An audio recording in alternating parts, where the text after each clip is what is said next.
नमस्कार दोस्तों, मैं डॉक्टर स्वप्निल सागर जैन निरामय होम्योपैथी के अपने इस YouTube चैनल पर आप सभी का बहुत बहुत स्वागत करता हूं।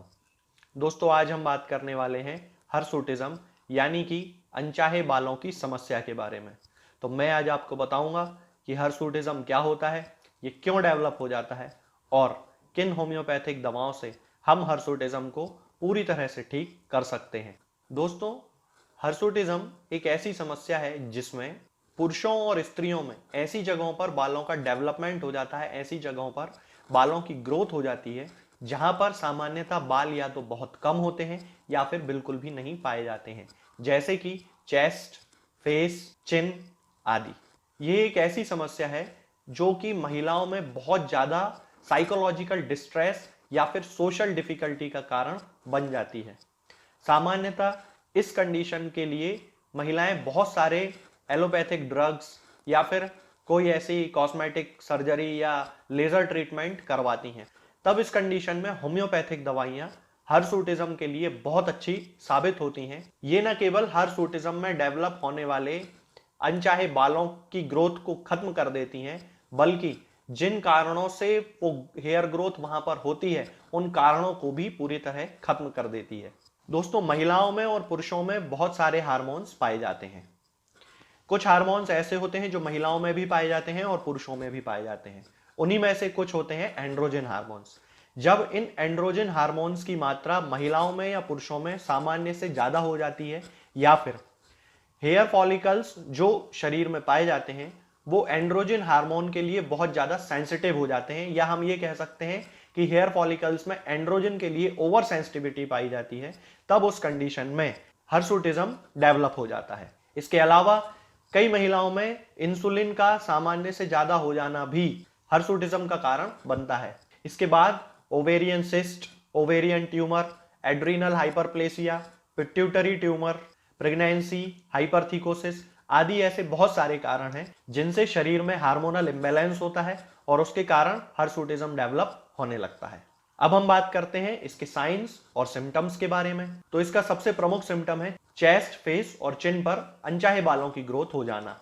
इसके अलावा यदि एंड्रोजन हार्मोन से रिलेटेड इम्बैलेंस बॉडी में ज्यादा होते हैं तब उस कंडीशन में और भी बहुत सारे सिम्टम्स पाए जाते हैं, जैसे कि बाल्डनेस, ब्रेस्ट साइज का कम हो जाना, मसल मास का बढ़ जाना, फीमेल्स में क्लाइटोरिस का एनलार्जमेंट। ये सारे सिम्टम्स और साइंस भी एंड्रोजन में इम्बैलेंस होने के कारण हर्सुटिज्म के साथ देखने को मिलते हैं।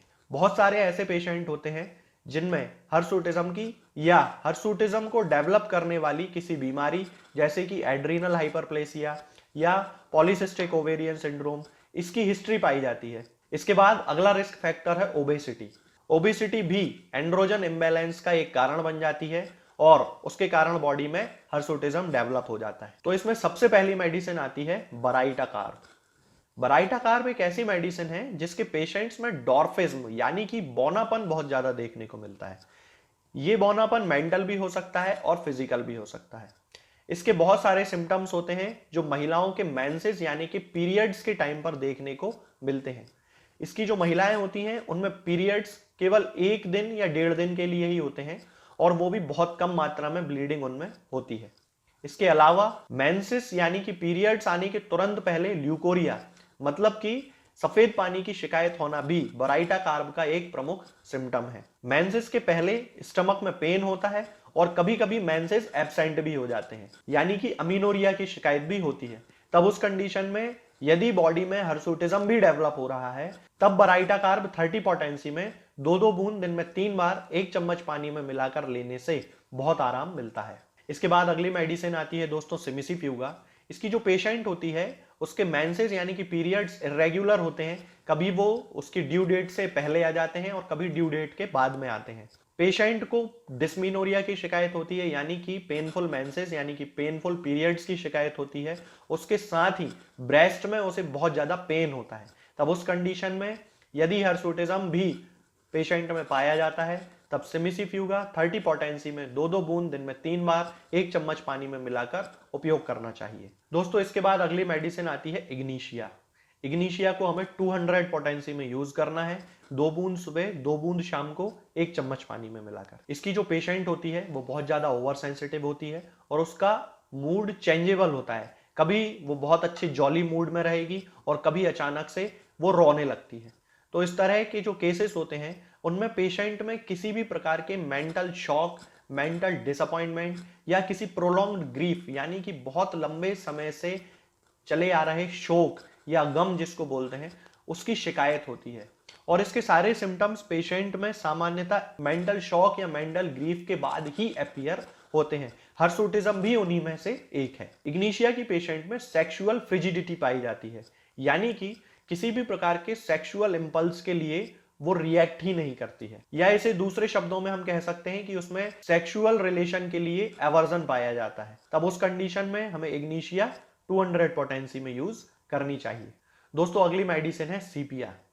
इसकी जो पेशेंट होती है वो सामान्यतः अपने परिवार की बहुत ज्यादा केयर करती है, लेकिन एक निश्चित उम्र या किसी घटना के बाद उसके अंदर कुछ मेंटल चेंजेस आने लगते हैं, जिसके कारण वो अपने परिवार के प्रति उदासीन हो जाती है। उसके मन में अपने फैमिली मेंबर्स के लिए इंडिफरेंस पैदा हो जाता है। इसकी जो पेशेंट होती है उसके मेंसेस इरेगुलर होते हैं, उसके अंदर भी सेक्सुअल एवर्जन पाया जाता है और ज्यादातर वे महिलाएं जिनकी उम्र 40 से 50 वर्ष के बीच की होती है और जिनमें मीनोपॉज आने वाला होता है, वो इस कंडीशन में सबसे ज्यादा सीपिया उन्हें सूट करती है। सीपिया की पेशेंट में बियरिंग डाउन सेंसेशन होता है क्योंकि उसमें प्रोलैप्स ऑफ यूट्रस यानी कि उसका गर्भाशय नीचे खिसक जाता है। तब उस कंडीशन में उसे क्रॉस्ड लेग करके बैठना पड़ता है ताकि वो गर्भाशय के खिसकने की सेंसेशन को रोक सके। हमें सीपिया 30 पोटेंसी में यूज करनी है। इसकी 2-2 बूंद दिन में 3 बार 1 चम्मच पानी में मिलाकर लेने से हर्सुटिज्म के केसेस को पूरी तरह से ठीक किया जा सकता है। इसके बाद अगली मेडिसिन आती है दोस्तों थूजा। इसे हमें 1 mg पोटेंसी में यूज करना है और इसकी 2 बूंद दिन में 1 बार वीकली लेना है, मतलब हर सप्ताह में किसी भी एक दिन सुबह या शाम को किसी भी टाइम 2 बूंद सीधे आप टंग पे भी रख सकते हैं या फिर 1 चम्मच पानी में मिलाकर यूज कर सकते हैं, लेकिन 1 mg पोटेंसी में। इसकी जो पेशेंट होती है या इसका जो पेशेंट यदि कोई वो मेल भी है तो उसमें ग्लैंडुलर एनलार्जमेंट के केसेस बहुत ज्यादा पाए जाते हैं, यानी कि यदि वो महिला है तो उसको ओवेरियन ट्यूमर पाया जा सकता है, ओवेरियन सिस्ट पाए जा सकते हैं, यूट्राइन फाइब्रॉइड पाए जा सकते हैं या किसी और ग्लैंड के एनलार्जमेंट की शिकायत उसमें पाई जा सकती है। इसकी जो पेशेंट होती है उसमें ल्यूकोरिया बहुत ज्यादा मात्रा में होता है और एक पीरियड से लेके दूसरे पीरियड के बीच का जो समय होता है उस पूरे समय में ल्यूकोरिया उसको होता रहता है। तब हमें थूजा उपयोग करना चाहिए। दोस्तों अगली मेडिसिन आती है नेट्रम म्यूरियाटिकम। इसकी जो पेशेंट होती है वो इंट्रोवर्टेड होती है, बहुत ज्यादा किसी से घुलती मिलती नहीं है, अपने आप किसी से कोई बात वो नहीं करती है। इसकी पेशेंट की जो वेजाइना होती है वो बहुत ज्यादा ड्राई होती है, जिसके कारण वो किसी भी प्रकार के सेक्सुअल रिलेशन को अवॉइड करती है क्योंकि वेजाइना में बहुत ज्यादा पेन होता है। इसकी पेशेंट के मेंसेस इरेगुलर होते हैं, कभी उनमें बहुत ज्यादा ब्लीडिंग होती है, कभी बहुत कम ब्लीडिंग होती है।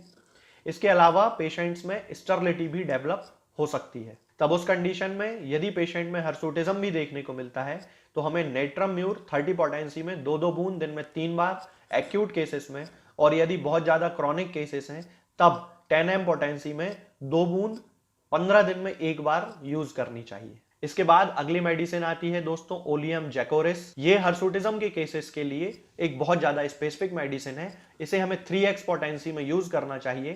इसकी 4-4 टैबलेट्स दिन में 3 बार सुबह दोपहर शाम उपयोग करना चाहिए। दोस्तों अब मैं आपको बताता हूं एक ऐसा कॉम्बिनेशन जिसका उपयोग जब हम पेशेंट की कॉन्स्टिट्यूशनल मेडिसिन यानी कि जो भी मेडिसिन मैंने अभी आपको बताई हैं, बराइटा कार्ब, सीपिया, नेट्रम म्यूर, जब हम उनके सिम्टम्स से मैच करने वाली मेडिसिन के साथ इस कॉम्बिनेशन का उपयोग करते हैं तब हर्सुटिज्म को पूरी तरह से ठीक किया जा सकता है। इस कॉम्बिनेशन में आपको 3 मेडिसिन लेकर आना है जिनमें थूजा है, नेट्रम म्यूर है और ओलियम जैकोरिस है। थूजा हमें 1 mg पोटेंसी में लेकर आना है। इसकी 2 बूंद सप्ताह में 1 बार सुबह या शाम लेना है। नेट्रम म्यूर हमें 10 mg पोटेंसी में लेकर आना है। नेट्रम म्यूर की 2 बूंद 15 दिन में 1 बार सुबह या शाम किसी भी समय आप ले सकते हैं। और इसके साथ ओलियम जैकोरिस 3x पोटेंसी में हमें लेकर आना है। इसकी 4-4 गोलियां दिन में 3 बार उपयोग करना है। इसके अलावा REPL कंपनी का एक ड्रॉप जिसे REPL 53 ड्रॉप कहते हैं उसकी भी 20-20 बूंद दिन में 3 बार सुबह दोपहर शाम आधे कप या 1 कप पानी में मिलाकर उपयोग करने से हिर्सुटिज्म के सभी केसेस पूरी तरह से क्योर किए जा सकते हैं। तो दोस्तों आज के लिए बस इतना ही। आगे आने वाले वीडियोस में हम बात करेंगे कुछ और नई बीमारियों और उनकी होम्योपैथिक दवाओं के बारे में। तब तक के लिए जय हिंद, जय भारत।